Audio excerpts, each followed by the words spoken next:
So the last couple of videos we took equations and made lines. We made arbitrary lines and made equations. I'm going to give you two exceptions or two kind of just things to look out for while you're doing that type of stuff. Like I said, we always start with the y equals mx plus b equation. You should memorize that one, especially for your tests. Remember what the b is. The b is where do you cross the y-axis? That's what you always just remember that. It's a given. This one's the easiest one. So you cross the y-axis right here, right? So let's just make up a arbitrary unit of measure here. So our y-axis, we're crossing at, say, 2. So we've got that one covered. That's a 2. Now we need to figure out, now the x is a variable, so it's always going to stay x.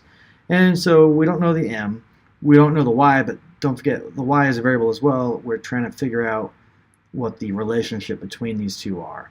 But we don't know the m yet. What is the slope? Remember, slope is equal to m, which is equal to rise over run. Okay, so pick any point on this line. How do we get to the next point? How far do we rise? We don't need to rise at all, so our rise is equal to 0. So that's easy. How far do we have to go to the right? Well, any bit. If I go to the right a quarter of an inch, I'm there. I got a point. If I go to the right way over here, I'm still there. It doesn't matter what the number is. It could be any number. It could be 270. But guess what that equals? 0. So our m is equal to 0. So since our m is equal to 0, we'll put a 0 in there. We reduce our equation down to y equals 0 times x is 0 plus 2, so y straight up equals 2. It makes sense. It's a straight line. If I told you, hey, what is y when x equals 4,175? You could say 2, because it's a straight line. It goes on forever. Visually, try to get that concept into your head. It is 2. So that's what that means. Now let's look it over at this line right here. This one's a little bit more hard to explain, I would say, because we're going to start with the same equation. Y equals mx plus b. What is our b? It doesn't cross the y-axis, so it's not, you know what I mean? It's not anything really, because it never crosses. I can't say b is negative infinity, because that means it crosses at negative infinity, but it's vertical, and this is vertical. It never crosses the y-axis. So this equation itself doesn't really make sense. Maybe it'll make more sense if we do it in terms of x.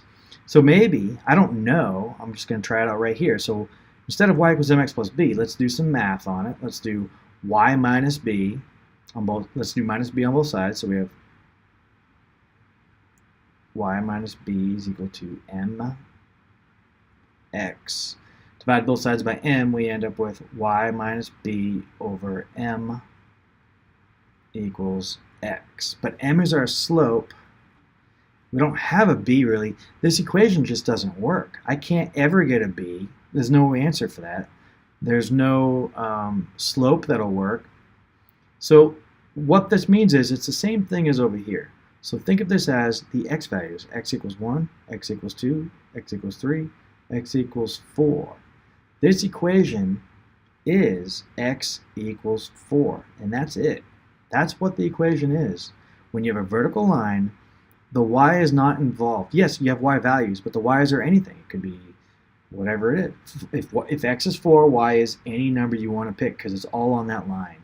If x is 4, y is 2, but it's also 3. It's also 4. It's also 2,105, right, way up here. Now, if you go back to the definition of a function, for every x value, there has to be a corresponding y value, but only one corresponding y value. This isn't really a function, so this is actually not defined. This is not defined at all. We say that that's an asymptote. So you never quite you can't use this and call it a linear equation. So just when you see this, the equation is still valid. X equals 4 is a valid equation. It's still linear. It's a constant, but you're not going to see this, and you're going to see this as a asymptote, especially when you get into higher order exponents. Instead of the x to the 1, you're going to end up with equations that look kind of like they rise, but they never quite get there. Well, this is one of those occasions. You never get there, and so this is kind of invalid. So let's just call it that. But I wanted to show it to you. If you see a vertical line, there is an answer. The answer is x equals 4. But it's not in the form of what you're used to seeing, the y equals mx plus b. You can't get it in that form. It is straight up x equals 4 only. So I hope this kind of cleared up a little bit. I'm sure it's confusing, and I'm going to get some write-ups on this one because I didn't explain it correctly. But for what you need to know is you need to get to this answer right here.